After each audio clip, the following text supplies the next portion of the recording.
First came the cringe, then an age of speculation and reportedly extensive reshoots until finally, in December of 2016, Lucasfilm released the first live-action Star Wars spin-off. I was 15, and if I remember correctly, my hype for this movie mainly boiled down to one Darth Vader, but we all know it isn't remotely about him, so I'm going to talk about the characters it was about, followed by the plot, and then a brief conclusive verdict on the whole thing. I would like to get a couple things out of the way first. This is a critique of Rogue One's writing. That umbrella covers the events that happen in the film, the information that's given to us, and the words that are said. It does not cover score, cinematography, acting, or production design. I do consider those things to be valuable, and for the record, I believe they're handled extremely well in this movie. It's just that I consider writing to be the ultimate filter for their value in this context. Meaning, if a film's writing is poor, everything else suffers. So, how will I be evaluating the quality of Rogue One's writing? Well, the ultimate measure of writing quality for me is self-consistency. Meaning I could find a story's premise to be laughable, or I could find its themes to be inconsistent with my own values, and I could still give it a perfect score as long as its parts form a coherent whole. I do this because I think it's the best way for critics to bridge cultural gaps. If you think the only thing separating American cinema and Japanese cinema is the language barrier, you're not looking hard enough. They are written using different moral frameworks. Like J.R.R. Tolkien's political views at times are very apparent in his writing, and I myself have quite a distaste for monarchy, but I can still appreciate the delivery of his themes, and I think that this is the most equitable and level-headed way to go about it. To bring this to a head, execution is all that matters to me. Of course, you might prefer to evaluate films in a different way. You might even get uneasy at the thought of having a critique system at all, and that's perfectly valid. Just know that I will not be considering your perspective in the slightest. This is my video, baby. Let's jump right into it. When the Empire shows up at Jin's home to abduct her father, her mother decides to fight them. Jin is told to run and hide, which she starts to, but then we get this moment here. I think it's meant to say that Jin originally felt inspired to fight for good, but then lost her mother, which dissuaded her from any further involvement. This is seemingly confirmed when we meet her for the first time as an adult. She's uninvolved and apathetic to the galactic civil war that's happening around her. It's made very clear that the trauma she experienced in the first scene still weighs on her. She acts in her own self-interests all the way through the first act until she sees the message from her father. He essentially tells her that he's endured through his own pain and kept fighting the good fight. This inspires her once again, and she decides to save her father instead of just walking away from it all. On Edu, she witnesses her father's death, which makes her fully commit to the rebellion. She gives an impassioned speech back at the rebel base and ultimately leads a suicide mission to help defeat the Empire. So, Jin goes from a person who keeps her head down and stays out of the conflict as a response to her trauma to a warrior willing to die for her cause. It's a simple, effective character arc. Wait, no. I forgot something. Shit. Yes, I left something out. Jin actually fought the Empire for years during the time jump and was apparently a committed and deadly soldier under Saw Gerrera, a radical anti-imperialist. So, immediately after her mother was killed, Jin went to war against the Empire, meaning her mother's death, the traumatic event depicted in the opening scene, must not have been the cause of her neutrality. Otherwise she wouldn't have spent years fighting for the rebellion. So the real cause of her adult disposition is apparently this. You left me behind. That, not her mother's murder, is the reason she becomes apathetic towards the war. The movie tells us that's the real root of her perspective. An event which happened off-screen and doesn't sound remotely as impactful. What was the point of having her witness her mother's murder if it didn't serve as a setup for her arc in the film? For all we can see, her core wound, the thing that made her the way she is, was Saw kicking her out of his faction, not her mother siding with the rebellion leading to her death. I'm viewing this from the fourth dimension, so to speak. I know all of this information because I've seen the movie, and that's how I'm going to critique it, as a timeline, not as an experience. And that's because I think stories that only work on an experiential level are deceptive. If the simple act of remembering past scenes gives me cognitive dissonance because they're contradicting what I'm currently being told, the movie will lose me on both a rational and an experiential level. Rogue One does that when Jin reunites with Saw. Until that point, I was led to believe that the original model I gave was her arc, and while it might not have been milked for all it was worth emotionally, it still had a causality to it, and I believed it to be a solid foundation for the film going forward. But then we learn what happened during the time jump, and her arc goes from that to something jumbled and insuccinct. My completely unsupported theory is that this dissonance came from the reshoots. I think the original Jin was never apathetic to the cause. Immediately after her mother's death, she went to war against the Empire and never stopped, albeit bouncing between factions. That explains how she would know Saw. But then Lucasfilm realized that she was essentially a static character. Altering the plot from top to bottom would have been too expensive, so they had to make Saw's involvement work. Jin had to know this hardcore revolutionary somehow, like in the original cut, but she also had to be an apathetic loner at the beginning of the film.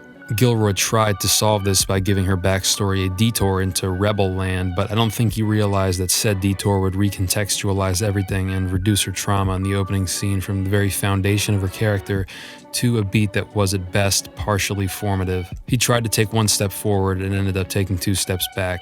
Jin's character payoffs would have hit so much harder if she truly did spend her entire life indifferent to the cause, which is a massive shame because all Gilroy had to do was change her connection to Saw Gerrera. Here's a quick rewrite from my brain that would have fixed Jin's entire arc. So, Saw has just rescued an 8-year-old Jin Erso. He takes her back to his ship and the two leave Lamu. On Saw's ship, Jin is visibly shaken. In keeping with his character, he doesn't really know how to comfort her. Finally, the two arrive at Saw's base. Let's just say it's Onderon because that would be cool. Saw introduces Jin to his band of rebels. He proclaims that she will be a soldier, that she will take her revenge, and that the Empire will never win. Jin takes one look at the rebels, turns, and runs.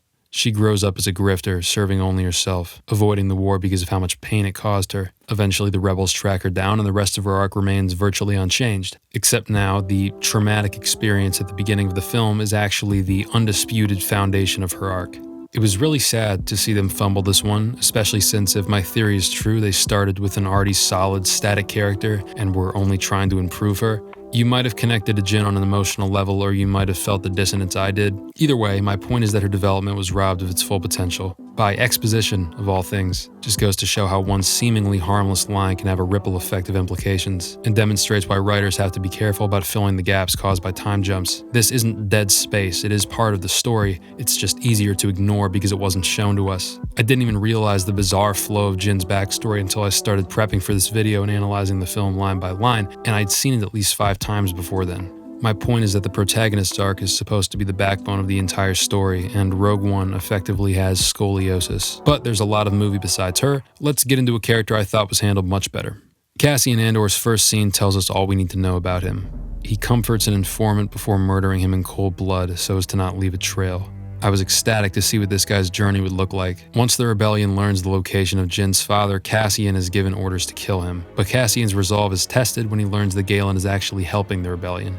Will he go through with the assassination or not? The group lands on Edu and Cassian prepares to kill Galen, but at the last second he has a change of heart. He disobeys his orders. Fortunately for Cassian's job, Galen dies anyway when the rebellion does an air raid. Cassian's disobedience goes unknown and he's off the hook. Except with Jin, who berates him for lying to her. Cassian tells her a truth, which is that he chose not to do it. Jin sort of accuses Cassian of calling in the air raid, which he didn't, and their conversation ends. Later, when the Alliance decides not to go to Scarif, Cassian chooses to rebel against the rebellion and go anyway. Jin is cool with him now, and the two are on the same page for the rest of the movie until they die together, having completed their mission. I think Cassian's arc is vastly better than Jin's, but while functional, it is far from perfect.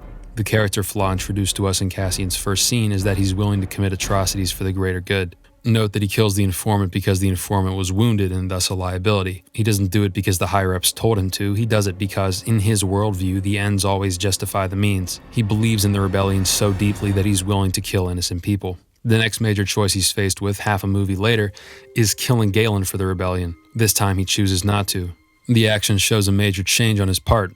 So, what happened between these two choices? One would assume that his experiences forced him to question that deeply held anything-goes mentality. But when we look at his experiences, the only one that could have possibly inspired this change is Cassian learning that Galen was actually on his side. And this is the problem. The informant was also on his side, but the informant posed the threat if Cassian didn't kill him.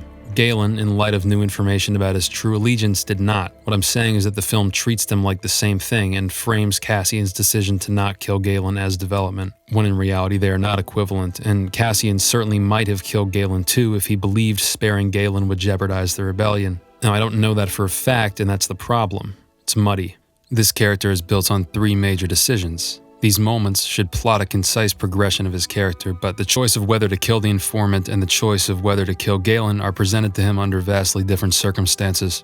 They can't be weighed against one another to judge whether or not he's changed. So how do we clean this up in the rewrite? I think we can make it so that Cassian sparing Galen has actual repercussions for the rebellion. My fix is taking this scene and moving it to after the destruction of Jeddah, making it a radio transmission with an added bit of context. So General Draven contacts Cassian after the crash landing.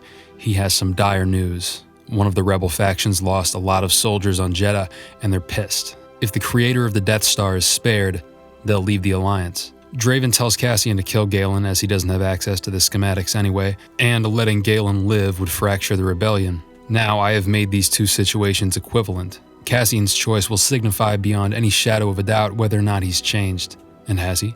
Well, in this rewrite, Jyn didn't forget the hologram at Saw's base for no reason. Instead, she took it with her like any intelligent person would, so Cassian has actually seen it. He's witnessed Galen's emotional display of love for his daughter, and this is the reason he doesn't pull the trigger, because an event happened between Decision A and Decision B that altered his worldview. That made him view a piece in the war game as an actual person, whose fate couldn't be determined purely on its utilitarian implications. Which brings us to decision number 3. Cassian's choice to go rogue against his own faction coincides with Jyn's impassioned speech to the Alliance. This is the last major choice he will make. In fact, Cassian and Jyn don't have any character-revealing choices beyond this point. But while Jyn's speech, especially in our rewrite, rounds out a 180-degree character shift, Cassian's isn't quite that. What he's doing is still for the good of the rebellion. This isn't really connected to his atrocities for the greater good arc, even though the film wants us to think so. It's just something his character would do. Just like he wasn't ordered to kill the informant, he wasn't ordered to do this. So despite this being completely in character, we can't say for certain that Act 1 Cassian wouldn't have done it.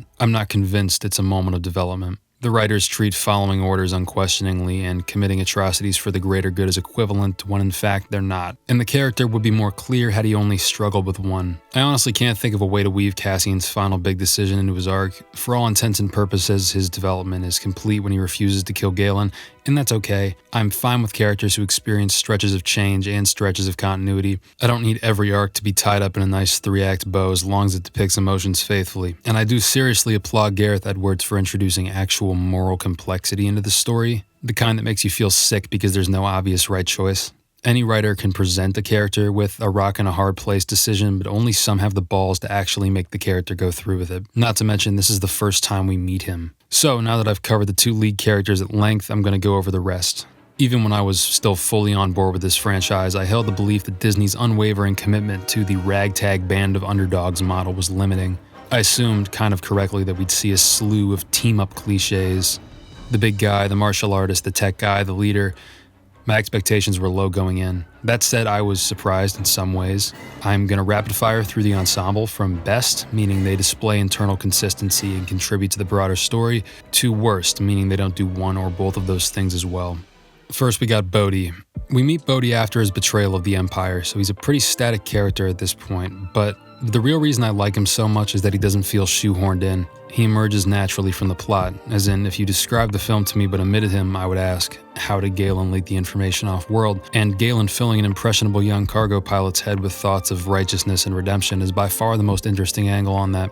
Speaking of which, I'm a big fan of when canonically intelligent characters actually display intelligence, and Galen does more than enough of that in his tiny amount of screen time. He also retroactively explains the biggest contrivance in the original film. He's just a subtle, believable supporting character, which applies in an almost equal capacity to director Krennic. Right off the bat, we learn that he has typical Empire morals. He's distinct enough to be interesting, but not so much that I couldn't buy him as part of a highly regimented organization. Like Bodhi, he nestles perfectly into the plot and never eats up screen time doing things that aren't essential to it. Well, except in this scene, but I'll allow it. I love how the movie just has him going around doing in-character things, showing up exactly where he would logically show up at that time. I don't even mind that there's so little connective tissue between him and Jyn. Their one scene together works just fine for me. The only thing I'm not in love with is Cassian shooting him at the end. It feels like a cheap device meant to facilitate some storyboards that the filmmakers really liked, but while I think that it could have been less out of nowhere than it was, my criticisms from the realistic violence video don't really apply here, because we're given no reason to believe that Krennic wouldn't shoot her, meaning the script isn't robbing Krennic of a character beat, it's only delaying the inevitable deaths of all 3 characters so that a little more thematic juice can be wrung out of them. And I'm mad at that. K2SO is the only source of levity in this movie, and I think it works perfectly. I thought all the jokes were appropriately timed, and while he isn't absolutely necessary for the story to work in the way that Bodhi, Galen, and Krennic are, he feels natural as Cassian's wingman. Co-pilots have always been shown as an essential thing in this universe. His death was framed dramatically enough to be emotional, but not so much that you forget he's a robot. No further notes. And now we got these 2. The character side of Baze and Chirrut is solid. Chirrut is a Force worshipper. Baze used to be and has since lost his faith. In the third act, Baze witnesses the depths of his friend's devotion and returns to his roots before both die fighting the Empire. I don't have an issue with their dynamic as it exists in a bubble. My issue is more so with the fact that it exists in a bubble. Probably my hottest take on this movie is that they should have just been cut out entirely. My complaints about team-upification pale in comparison to the real structural problem with Baze and Chirrut, which is that they just aren't woven naturally into the story. Sometimes media critics will give a story points because every character got something to do, and that's enough to justify their existence, apparently. But I think if the need to give characters something to do is even a discussion, you've fucked up a long time ago. Bodhi, Galen, and Krennic emerged as natural components of the plot. K2 was a believable addition, but these two were just tacked on, and I'm pretty sure that all of their scenes exist because somebody said, oh well, they can't just sit around and do nothing. For instance, Chirrut saving Jyn and Cassian from the stormtroopers is cool, but the situation they're in exists solely so that he can come and save them. They just as easily could have been apprehended by Saw's men immediately after the firefight, and the story would have proceeded like nothing happened. The next time Chirrut moves the plot forward is when he tells Jyn that Cassian plans to kill her father, which informs her decision to sneak onto the platform, but it could have been written that she figured that out on her own, and the story would have proceeded like nothing happened. And the third and final moment where one of them influences the story is Chirrut walking out and flipping the master switch during the final battle. This, like the fight scene on Jedha, is the result of the plot bending over backwards to give him something to do. The rebels needing to communicate with the fleet above is a perfectly logical thing, and Bodhi acknowledges this and handles the problem. But the master communications console positioned in the middle of an open area is an extra step that's been appended to that process, once again so that Chirrut could have something to do. Aside from those 3 moments, Baze and Chirrut's screen time consists of them being generally inconsequential, saying things, shooting things, etc. And while I might be able to forgive all of that if their arc contributed something substantial to the greater thematic whole, it's really just a reskin of Jyn and Galen's arc that's been compressed down to a few bullet points. Yes, Jyn's arc is about her renewed hope for the rebellion, and Baze's arc is about his renewed faith in the Force itself, but the film very explicitly equates those two things, so I still find it redundant. I mean, Jyn's kyber crystal is cemented early on as a symbol of her rebel roots. When she pulls it out and looks at it, we know exactly what she's thinking about. It's a great little touch, and it reinforces the already established idea that the Force is a spiritual tentpole for the rebellion. They don't hurt the existing story, per se. I just think the space they take up could have been put to better use strengthening the other characters. This film doesn't have enough time to weave a dozen intimate connections, and its insistence to the contrary leads to lines like this. Good luck, little sister. Lastly, we have Clone Wars alum Saw Gerrera. He's a terrifying example of a man who has lost his body and his mind in the pursuit of a singular goal. He is so simple, but somehow his death managed to be my least favorite scene in the entire film. There's a way to kill a character like this. You have him go down fighting. You don't have him spontaneously commit suicide with absolutely no precedent for that trait. My fix would be to have him escape Jedha and then arrive at Scarif later with his militia. He ends up on the bridge with Admiral Raddus helping him coordinate the attack. When the ship gets disabled, he realizes what's about to happen and heads downstairs to ensure the safety of the plans. And when the boarding party arrives, he gets killed by Vader, fighting oppression with his dying breath. But honestly, I'd be happy with anything but this. If they had to go with the tired of war arc, they could have at least shown his resolve fading in earlier scenes. Besides ending horribly, his presence in the story also presents huge narrative opportunities that are just not cashed in on at all. When you're watching a Star Wars movie about the rebellion coming together, and a group of rebels is introduced that the other rebels don't quite get along with, what's the natural payoff for this? If you answered, they overcome their differences and learn to fight the common enemy, you'd be wrong, because immediately after Jedha is destroyed, Saw's militia vanishes, never to be seen again. Oh, you have a main character who's a hyper-dedicated soldier with no moral code, and you have an older, more grizzled version of that archetype? Boy, I can't wait for their scene together. And that about wraps up my thoughts on the character end of this film. The fact that I was able to fix what I consider to be its flaws with a few small tweaks is indicative of how much work was already done for me. Gareth Edwards and Tony Gilroy had a mess of a production on their hands and still managed to create something functional. It's just not as sound as it could have been. Now that I've broken down the script, I can clearly see why I wasn't able to connect with it on an emotional level all those years ago, and there's a point I'd like to make about that. Whether you're aware of it or not, the connection you feel for characters is because of the way they're written. How I evaluate stories gets on people's nerves sometimes because it's clinical and it's nitpicky, and I should just say it wasn't for me and move on. But I really do believe character writing is almost completely a science. It's problem solving. It's using language and information to disarm the audience and make them think, feel, or otherwise comprehend. You don't have to be aware of that process to enjoy a movie, or honestly even write one, but it can only help you. It's like knowing music theory. Understanding why certain films move me and others don't has been eye-opening. The idea that my brain is a fantastical machine and that a well-crafted piece of fiction can sneak inside, flip some levers, and change the way I feel is the reason I write. Which brings us to part 2, plot. So the line I'm about to play demonstrates what I believe is the key to writing a good plot. I had a contact, one of Saul's rebels, but he's just gone missing. His sister will be looking for him. The temple's been destroyed, but she'll be there waiting. If you find yourself rolling your eyes at lines like these, I urge you to hear me out. What Cassian says here never happens. Instead, a skirmish breaks out and he and Jin get captured by Saw's rebels. But if that line wasn't there, we would be under the impression that the rebels went in with no plan. While I have issues with the character work in this film, I am thoroughly impressed by its understanding of information.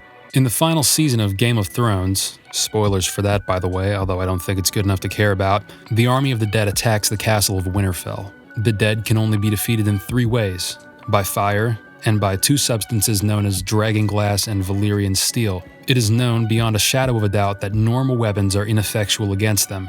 You have to use one of these 3 methods. So at the very front line of the army are cavalry armed with normal metal swords. Swords that everybody knows won't do anything. But then Melisandre, the fire witch, steps out of the wilderness, and she casts a spell on the swords, and they all burst into flames, thus turning them into effective weapons. And this is cool until you remember that they didn't know she would arrive, meaning the cavalry was about to ride into battle basically unarmed. Was there a line earlier acknowledging this reality? Absolutely not. It would have highlighted how dumb the character's decisions were. Rogue One, on the other hand, understands exactly what every character and every faction knows at any given time, even ones that are off screen. Listen to this line. The Senate has been informed that Jeddah was destroyed in a mining disaster. Bit prequelish, isn't it? This is an established universe with dozens of factions that all have their own agendas, and out of all of them, the Imperial Senate is arguably the least memorable. I certainly wasn't wondering how the Imperial Senate would be dealt with, nor was anybody else, but the film still feels an obligation to acknowledge them because they were a real governing body at this point in the timeline. The film goes above and beyond the immediate sensory concerns of the audience and acknowledges the living, breathing, changing universe that's happening off screen. The fact that people think these prequel lines take away from the immersion of the story is baffling to me. They're not designed to make you feel anything or laugh. They exist because if they didn't, characters and factions would be canonically irrational. I touched on this earlier, but during the Battle of Scarif, Admiral Raddus has no way of knowing the plans are going to be beamed up to the ship.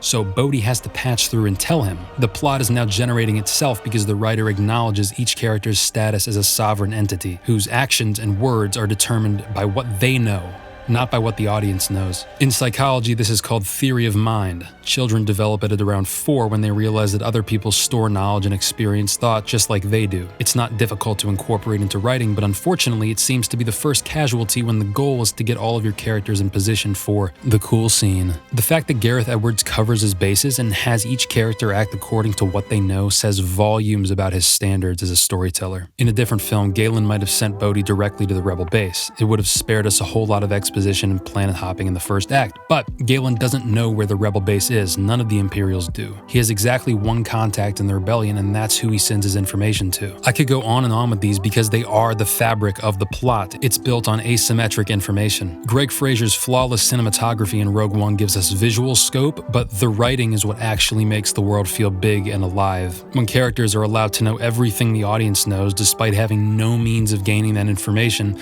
the scope of their world crunches down real quick. It's essentially a veiled fourth wall break. The real damage, however, occurs when those characters begin acting, speaking, and shaping the plot according to knowledge and emotions they shouldn't have. They are no longer characters at that point. They are no longer being respected as autonomous beings. They've lost their souls, so to speak. And despite Rogue One's failure to execute the emotional payoffs it could have, its understanding of the relationship between character, information, and plot puts it well above Disney's other contributions to the franchise and makes it a film that gets better every time I watch it. If you're working on a project that takes place in a complex fictional universe, you can learn a lot from Rogue One: A Star Wars Story.